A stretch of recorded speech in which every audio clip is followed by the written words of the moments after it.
RSS এটা অৰাজনৈতিক সাংস্কৃতিক সংগঠন। এই ভাৱমূৰ্তিক ৰাইজৰ মাজত প্ৰচাৰ কৰাৰ দৌৰত নামিছে বিজেপি RSSৰ নেতা পালি নেতা। বিজেপিক সমালোচনাৰে থকা হৰকা কৰিছে RSSে। হঠাৎ নিজকে বিজেপিৰ পৰা পৃথক কৰাৰ দৌৰত নামিছে RSS। প্ৰশ্ন হৈছে পুনৰ নিষিদ্ধ হোৱাৰ শংকাত ভুগিছে নেকি সংগঠনটো? ৰাষ্ট্ৰীয় স্বয়ংসেৱক সংঘ চমুকৈ RSS ভাৰতীয় সৌপন্থী হিন্দু ৰাষ্ট্ৰবাদী সংগঠন হোৱাৰ উপৰিও ভাৰতীয় জনতা পাৰ্টিৰ মতাদৰ্শগত গুৰু হিচাপে জনাজাত RSS। কিন্তু শেহতীয়াকৈ এই সংগঠনটোৱে নিজকে এক সুকীয়া সত্তা হিচাপে প্ৰতিষ্ঠা কৰাৰ চেষ্টা কৰা পৰিলক্ষিত হৈছে। কিন্তু কিয় 2024 চনৰ নিৰ্বাচনত বিজেপিৰ জনপ্ৰিয়তা হ্ৰাসে শংকাত পেলাইছে নেকি সংঘটোক?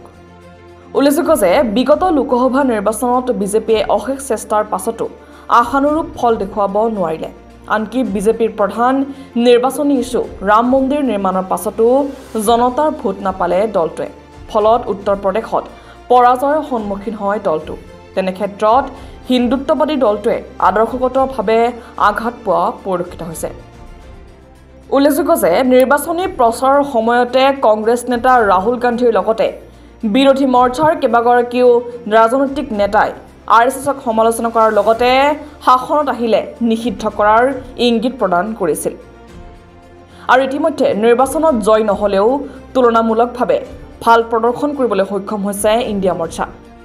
প্ৰশ্ন হৈছে বিৰোধীৰ এই উত্থানে শংকাত পেলাইছে নেকি বিজেপিৰ অভিভাৱক সংগঠন RSSক, যাৰ ফলস্বৰূপে নিজকে বিজেপিৰ পৰা পৃথক কৰাৰ ঘোষণা কৰাত উচি পৰি লাগিছে এই সংঘটো। আনকি নৰেন্দ্ৰ মোদীৰ নিৰ্বাচনী প্ৰদৰ্শনৰ ওপৰতো এতিয়া প্ৰশ্ন উত্থাপন কৰিছে RSSৰ নেতৃত্বই। RSS প্ৰধান মোহন ভাগৱত, শীৰ্ষ নেতা শ্ৰী ভাগৱত আৰু ইন্দ্ৰেশ কুমাৰে তীব্ৰ সমালোচনা কৰে মোদীৰ লগতে সমগ্ৰ দলটোক। তাৎপৰ্যপূৰ্ণ কথাটো হ'ল আনকি বিজেপিয়েও RSSক এক অৰাজনৈতিক সংগঠন হিচাপে প্ৰতিষ্ঠা কৰাত এতিয়া ব্যস্ত হৈ পৰিছে।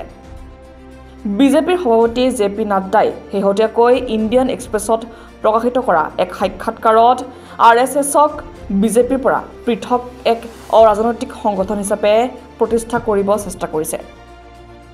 নাড্ডাই কৈছে যে বিজেপি দলৰ শক্তি আৰু সামৰ্থ্য বৃদ্ধি পোৱাৰ লগে লগে দলটোৱে নিজেই চলিব পাৰিব।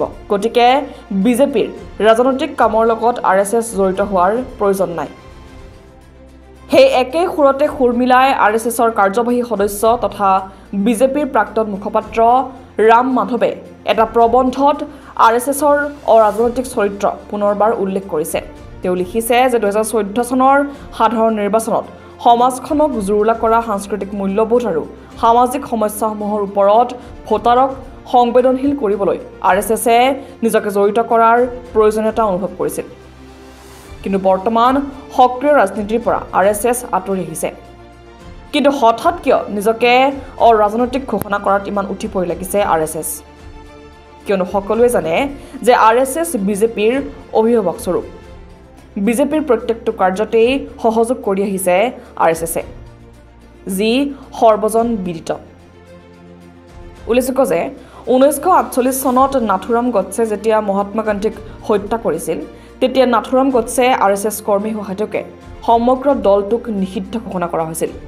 আৰু সেই নিষেধাজ্ঞাৰ পৰা ওলাই আহিবলৈ কেৱল মাত্ৰ সাংস্কৃতিক সংগঠন হিচাপে কাম কৰাৰ প্ৰতিশ্ৰুতি দিছিল আৰু ৰাজনীতিত লিপ্ত নহ'ব বুলি প্ৰতিশ্ৰুতি দিছিল সংগঠনটোৱে। কিন্তু হঠাৎ বিজেপিৰ অৱনতিত সমালোচনাৰে ভৰি পৰিছে এতিয়া RSS নেতাৰ মুখ।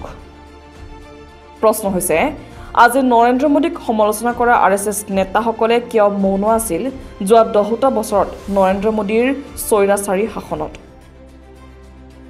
কৃষক আন্দোলনত পুলিচৰ নিৰ্যাতন, হাতচাৰত দলিত ছোৱালীক ধৰ্ষণ কৰি হত্যা কৰাৰ সময়ত, বিলকিছ বানৰ ধৰ্ষণকাৰীক মুকলি কৰি দিয়াৰ সময়ত, দলিতৰ গাত প্ৰস্ৰাৱ কৰি দিয়াৰ সময়ত আৰু মণিপুৰৰ জ্বলি থকাৰ সময়ত নৰেন্দ্ৰ মোদীৰ মৌনতাক কিয় সমালোচনা কৰা নাছিল এই RSS নেতাসকলে?